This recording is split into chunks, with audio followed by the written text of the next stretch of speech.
Well, good morning. It is Monday, May 17th, and we are gathered for our morning devotion. Again, Hebrews for Everyone by N.T. Wright, and today's passage is from chapter 4, verses 1 through 10. So we are bound to worry that some of you might seem to have missed out on God's promise of entering the rest, the promise which is still open before us. For we certainly had the good news announced to us, just as they did, but the word which they heard didn't do them any good, because they were not united in faith for those who heard it. For it is we who believe who enter, as it is written, as they swore in my anger, they would never enter rest. Even though God's work had been completed since the foundation of the world, for it says this somewhere about the seventh day. And God rested on the seventh day for all his work. And again in the present passage, they will never enter his rest. Therefore, since we have failed to enter into it, and those who received the good news earlier on didn't enter because of unbelief, he once appointed the day, today, saying through David, after such a long interval of time, in the words already quoted, today, if you hear his voice, don't harden your heart. If Joshua had given them rest, you see, he wouldn't be speaking about another subsequent rest. Thus we conclude there is still a future Sabbath rest for God's people. Anybody who enters the rest will take a rest from their works as God did for us. I once heard a story about a priest who was fond of riding his horse. Too fond, it turned out, because he was always out riding when he should have been working in his parish. So according to the story, he called his horse Sabatok, so that when people asked him where he was, his wife would say, perfectly truthfully, that he was on Sabatok. Among the many signs that the story is apocryphal is that clergy sabbaticals, are very recent inventions, and has only become popular since riding among clergy become a rare eccentricity. But it seems to remind us that in biblical theology, there is a principle of 1 day in 7, of possible 1 year in 7, or some variation of those, which is built into creation from the beginning. By the time of Jesus, the part of the Mosaic law which dealt with Sabbath observation had become so tightly drawn legal system that people were forgetting its purpose, which was to help people by giving them rest, not to just burden them by forbidding things like healing. Jesus had to break through it all, as we see in the Gospels. But nowhere does the New Testament deny that the principle set out in Genesis 1 remains important. A day of rest, once a week, corresponding to God through God's day of rest at the end of creation. In the present passage, though, the idea of God's rest on the seventh day of creation comes to its own in a different way. We had already seen that Hebrews is using Psalm 94 to talk about rest, which the Israelites had been promised once they reached the destination. Now the writer links God's own rest to the end of creation, suggesting that since God was warning the people might not enter into his rest, that implies that the promise of the land was meant to function for them like the rest, which they enjoyed after his 7 days of creative work.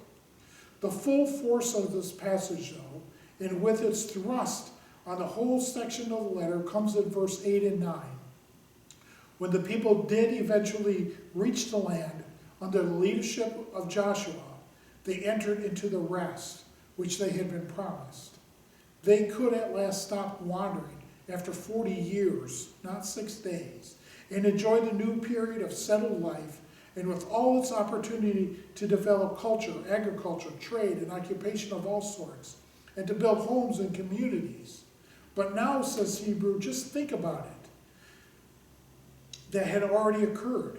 Joshua already gave them their rest a long time before David wrote Psalm 45. So what on earth is David doing speaking about a further rest? So long before they had already attained the one that had been promised when they came out of Egypt.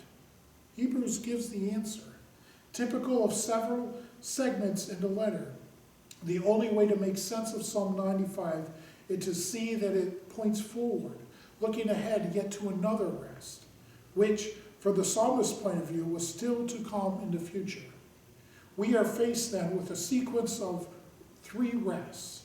God's own rest on the 7th day, the rest after Joshua gave the people when they brought them into the promised land, and the future rest which the psalm promised, and which, according to Hebrews, still or remains still as a promise looking to the future.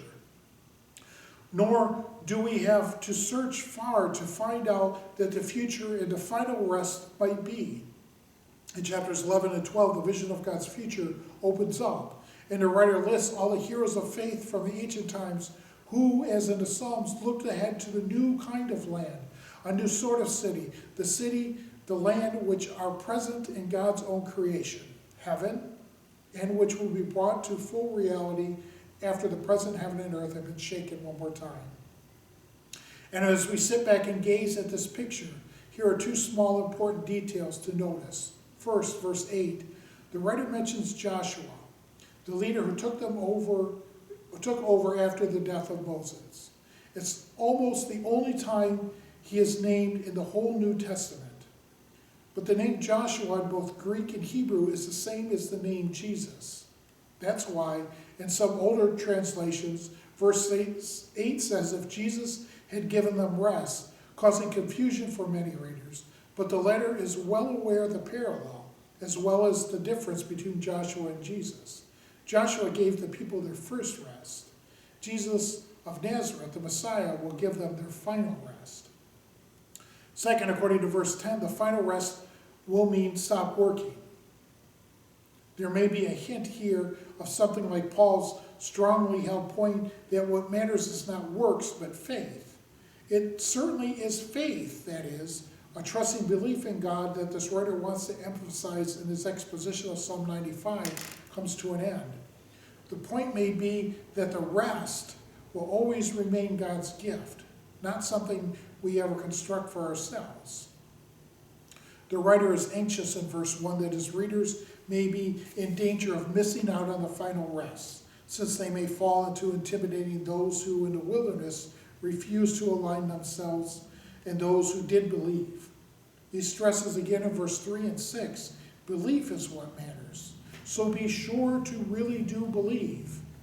This will be the major theme of chapter 11 as well, where he gives some definition of believing faith and perhaps more importantly some classic examples of saints of old who believed despite apparently impossible odds.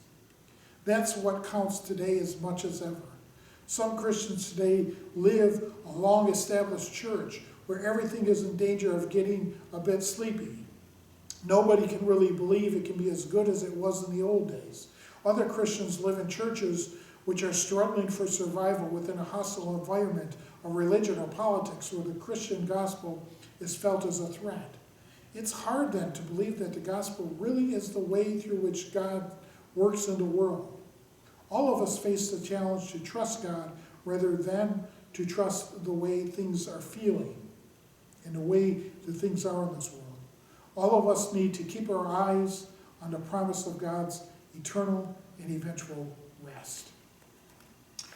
And so we have these 3 rests. God rested at the beginning of the creation. Joshua, when the Hebrew people finally got into the promised land, gave them rest.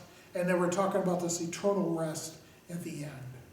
And he's saying all the other rests, the first 2 rests, have passed. But those who believe will get this final rest. They will get the rest of the ultimate Sabbath. But he makes the point that we need to believe. We need to believe wholeheartedly. We need to believe with all of our soul and heart and mind in all of us to receive that rest. He mentions Paul and works and everything, and he's saying those works don't really matter. It's the rest that matters that we take.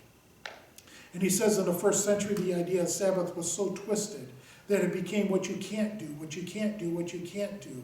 When in reality, it was the day to realize what God had done for us. And God had allowed us to rest. And God will give us that future rest as well. And so, again, Hebrews the writer's building this case for God, and he's saying now it's time for us to rest. So take that time to rest and sit in the glory of God.